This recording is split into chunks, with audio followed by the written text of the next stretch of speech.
inaugurada l'exposició Ceràmica Sedó, més enllà de l'ofici, aquest divendres 2 d'octubre de l'any 2015 a la sala de conferències de la Biblioteca Municipal l'Ateneu d'Esparreguera.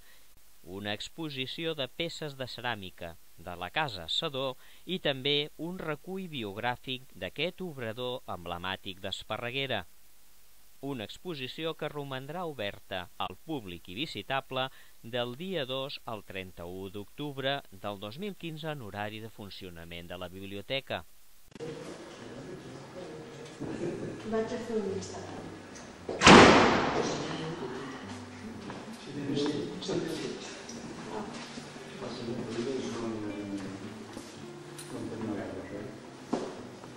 sé si...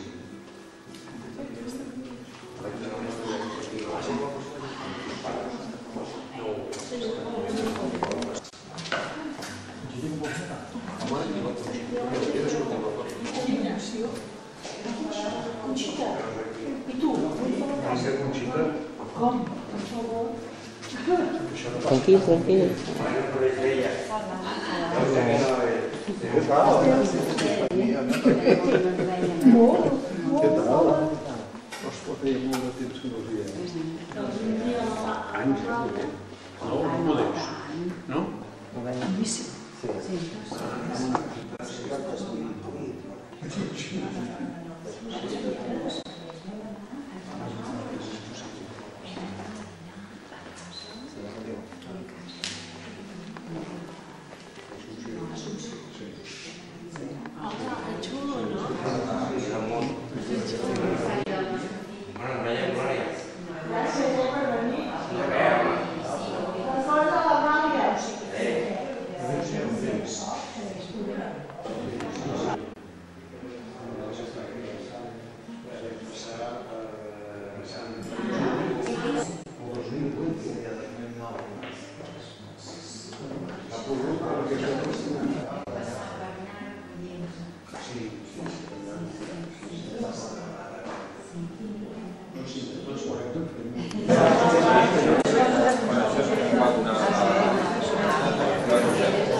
És perquè ho baixeu una mica al to, si us sembla, com que el títol de l'exposició em sembla que és molt adequat perquè ens parla de més enllà de l'ofici.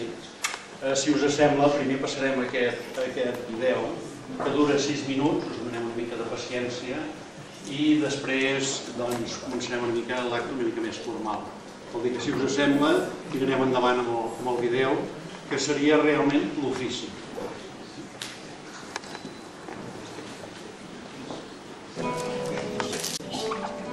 No podem entendre la terrissa sense parlar de l'argila, el material principal que conforma cada peça. A Esparreguera, l'argila s'extreia dels terrals a pic i pala. Es buscaven detingudament les millors vetes per extreure'n la millor argila. Un cop extreta, es transportaven mules o matxos fins al taller. Un exemple de terral és un espai amb unes característiques geomorfològiques determinades, adients per aconseguir la millor qualitat. En el cas d'Esparreguera, les roques blaves en són un magnífic exemple. Pissarres provinents de la Falla del Vallès, sotmeses a processos metamòrfics de pressió i temperatura, que configuren la fissuria en aigua al ressò, que posteriorment es filtrava amb un sedàs, aconseguint una mescla que es dipositava a la bassa. Aquesta mescla necessitava reposar, i aquí on s'originava el procés de decantació.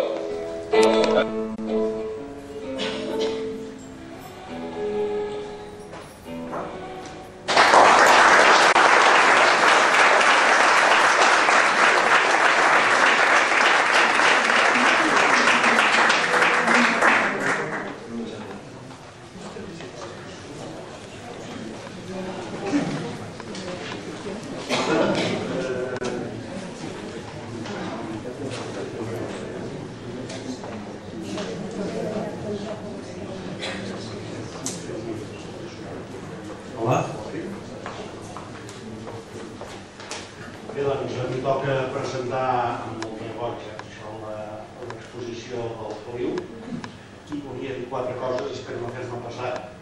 No és el que més m'agradi, hem de xerrar més de tots vosaltres, perquè pràcticament ens coneixem tots.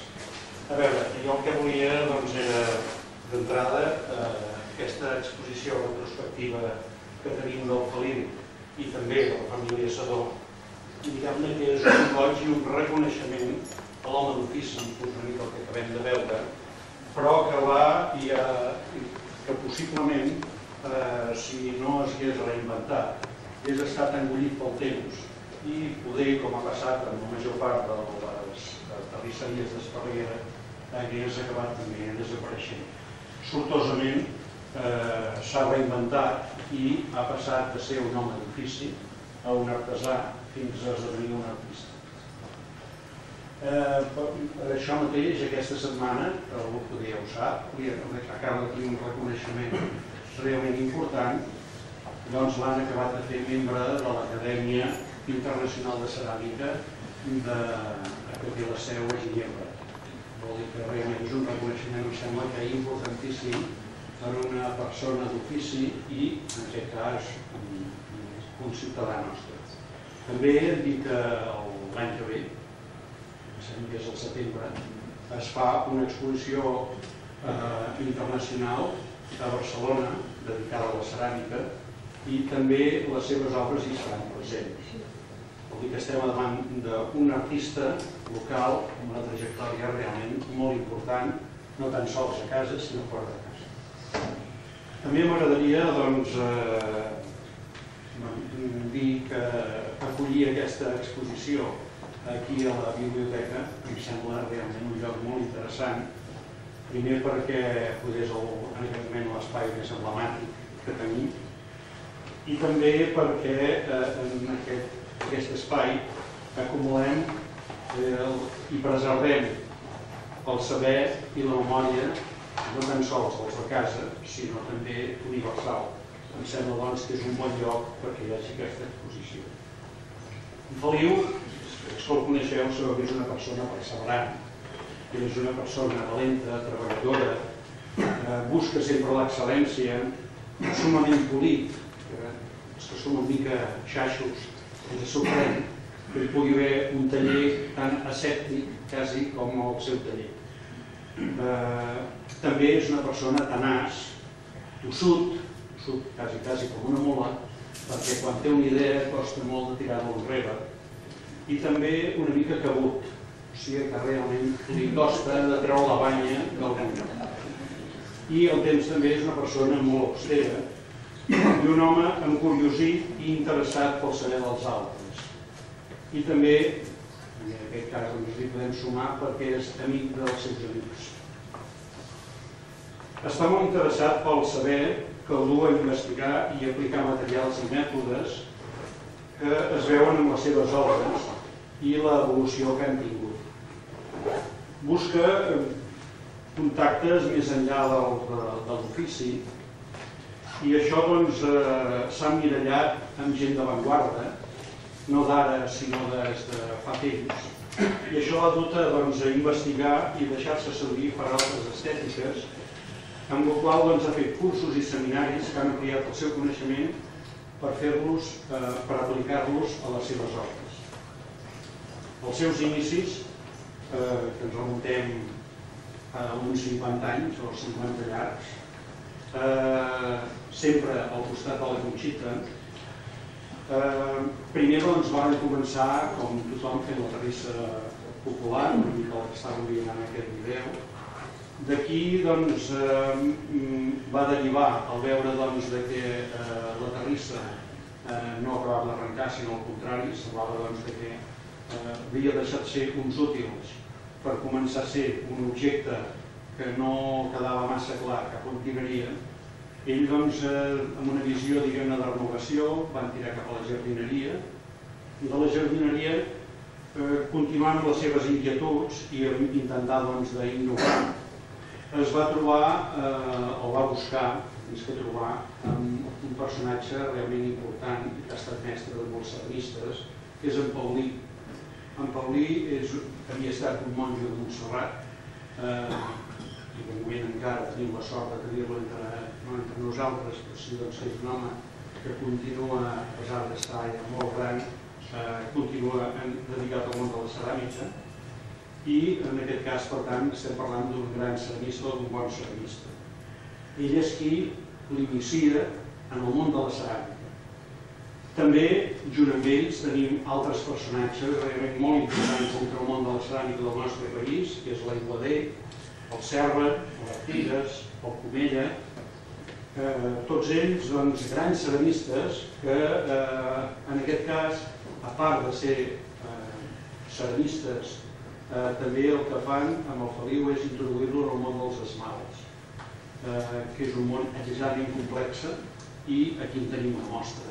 Les formes que tenim aquí, si no hi haguessin aquests esmalts, possiblement no tindrien la força i la vivesa que tenen.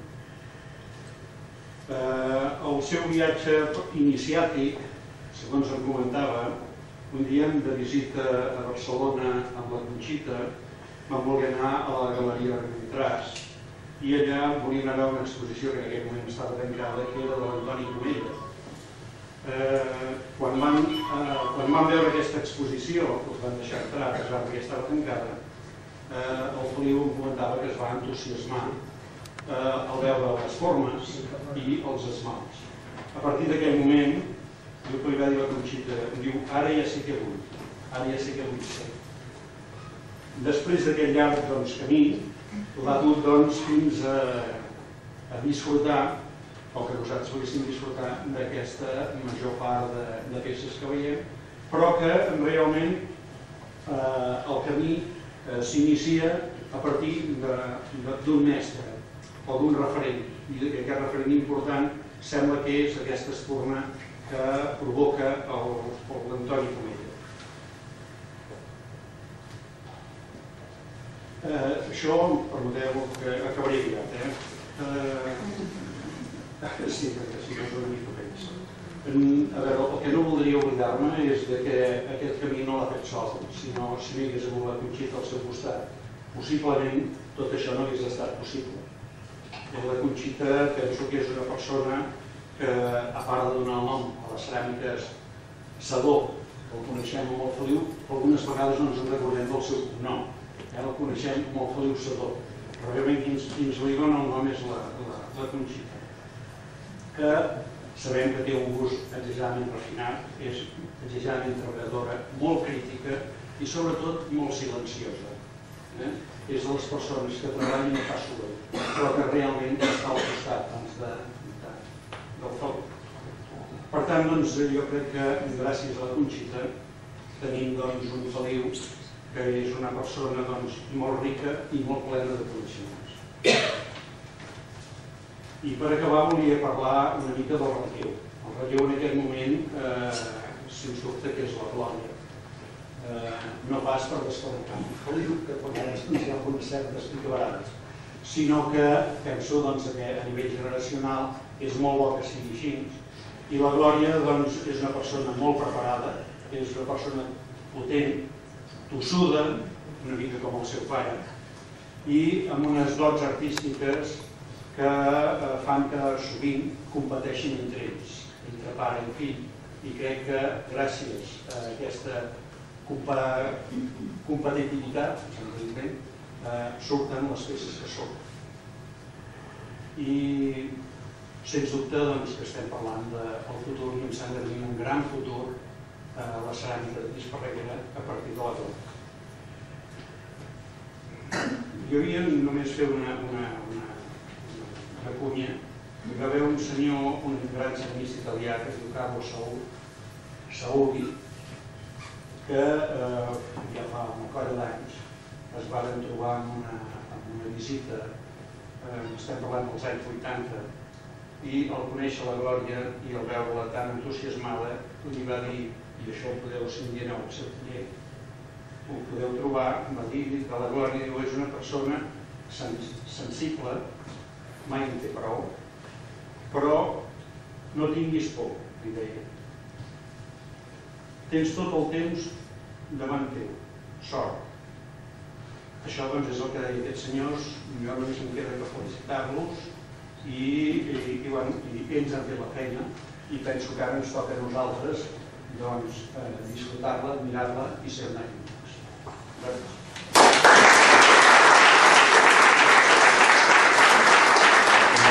Soc el regidor de Cultura, l'Emmanuel Orpí. Primer excusar l'alcalde, que no ha pogut ser-hi aquí, i crec que ja ho ha dit tot gairebé aquí durant una bona estona. Només comentar el que ha dit, que la terrisseria era el motor de l'economia d'aquí a Esparreguera en el passat i que això ha anat desapareixent aquest ofici gràcies a gent com ells, doncs això s'ha reconvertit en art i encara perdura i que gràcies a ells encara podem gaudir d'un art com és la terrisseria, tot gràcies a ells. I com m'ha comentat, és un ofici de passat, de present i que té molt de futur i amb això l'Ajuntament sempre ens tindreu al vostre costat. I per això demano un fort aplaudiment al seu Manet.